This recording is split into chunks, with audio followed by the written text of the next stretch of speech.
го мачи проблемот со долгот кон Европската унија од 150.000 евра како влада. Дали ќе помогнете за овој проблем да се реши, бидејќи зависат останатите проекти од погранични работи? Водена е овде постапка во докажувањето на изборот на фирмата изведувач, но конечното решение на Европската унија е дека мора парите да се вратат. Секо тоа е последица од претходната локална власт во незиното работење. Не навлегувам, јас го гледам позитивниот аспект како да го решиме проблемот. Креативноста на градоначалникот и Министерството за локална самоуправа веќе изнајдоа начини како да го предложат со заклучок на влада, директно владата да интервенира и да го реши овој проблем, заради тоа што некаде 9 милиона денари или 150.000 евра, може и нешто повеќе, се огромни пари за Дојран. Проектот е реализиран колку што знам, но суштината е што не може Дојран да ги врати овие пари. Тука државата ќе интервенира. Тоа е важно за да може Дојран понатаму да добива проекти, да не го наруши својот рейтинг пред Европската унија, заради тоа што веќе има аплицирано доста вакви проекти. Заедно на европските пари се надеваме на соработката со Грција во делот на она што значи можност Дојран да испушта водата, секако одржувајќи ја квотата за да има проточност, а да го вратиме и квалитетот на водата, кој што сега во мај е добар, но треба да биде и во јули, и во август, и во септември, секој дел од годината. Веќе владата заедно со општина Дојран ги разгледува можностите за брзото донесување на генералниот урбанистички план за Дојран. Тоа е многу важно заради развојот на Дојран, после давањето на конзерваторските услови, согласностите од Министерството за земјоделие за пренамената на земјиште. Јас верувам ќе заврши јавната дебата во Дојран и планот ќе биде многу донесен. Ова го зборувам заради идниот развој на општина Дојран. Јавното државно претпријатие почна со проектните документации ова година. Во програмата е влезено проектирање на обиколницата на Дојран, за полесно се стига до граничниот премин. Тоа е еден голем проект за Македонија, се наоѓа овде во Дојран, важен и за целиот овој регион.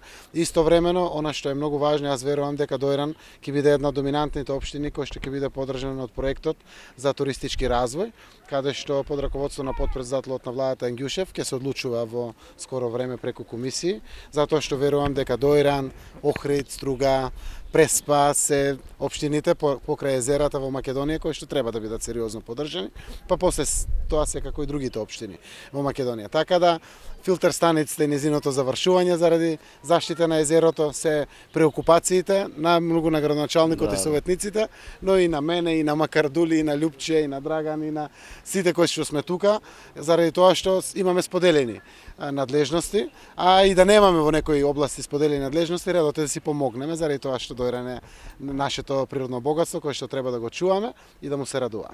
До каде е реконструкцијата на владата?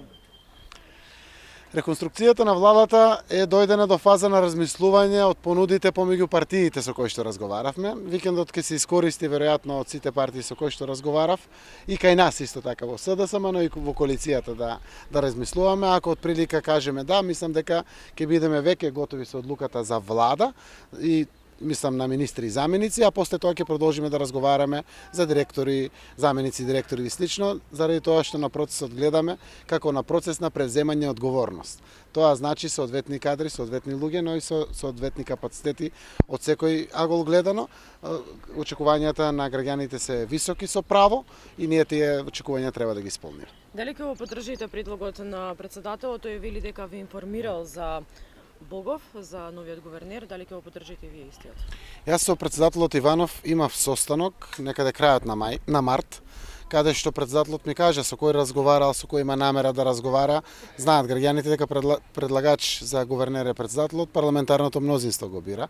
Во тој момент заклучивме дека треба да се разговара од негова страна прво со актуелниот гувернер Богов за да види дали ќе прифати. Ако прифати актуелниот гувернер Богов и тој одлучи да го предложи, би ми соопштил мене за да разговарам за парламентарното мнозинство. Јас за одлуката слушнав од собранието и од медиумите.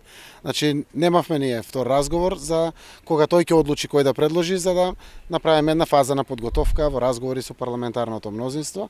И апсолутно бевме, како и за предлозите за Уставен суд, така се случи повторно и за предлогот за гувернер, информирани од медиумите. Јас одржав координација со парламентарната група. Парламентарната група не го прифаќа кандидатот Богов за гувернер и побара веднаш средба со председателот Иванов.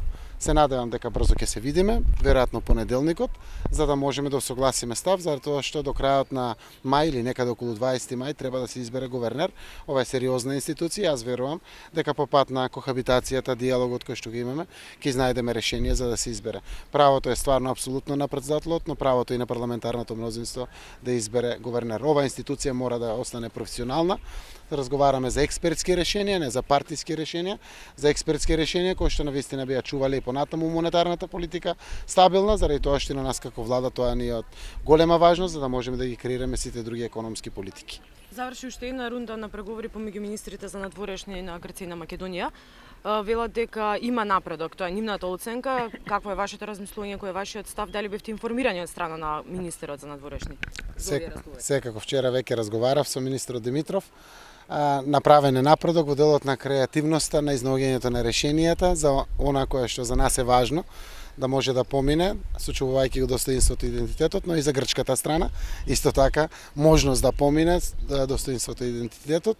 Секако тоа се само идеи на маса, за кои што продолжуваме да размислуваме. Тој ги пренесе кај мене, веројатно министерот Коцијаски ги пренесе кај премиерот Ципрас, за да можеме понатаму да ги договориме и веќе следните средби. Јас знам дека на крајот на идната седмица веројатно пак има некоја средба, ќе видиме како се одвиваат работите. Целта е веќе кога сме дојдени на крајот и така критиките ги добиваме од граѓаните, да ги добиваме и позитивните поени со можно решение. Јас сум убеден дека поради креативноста, посветеноста на двете страни во преговорачкиот процес, можеме конечно да здивнеме со еден проблем помалку, кој што секако е еден од крупните во Македонија, кој што ќе ги отвори портите на НАТО и на Европската унија, а при тоа важно е да секако не бидеме обесчестени, да не бидеме понижени, како и грчката страна исто така. Убеден сум дека кога стигнавме веќе до овде, двете страни имаат искрена, вистинска намера за решение на проблемот.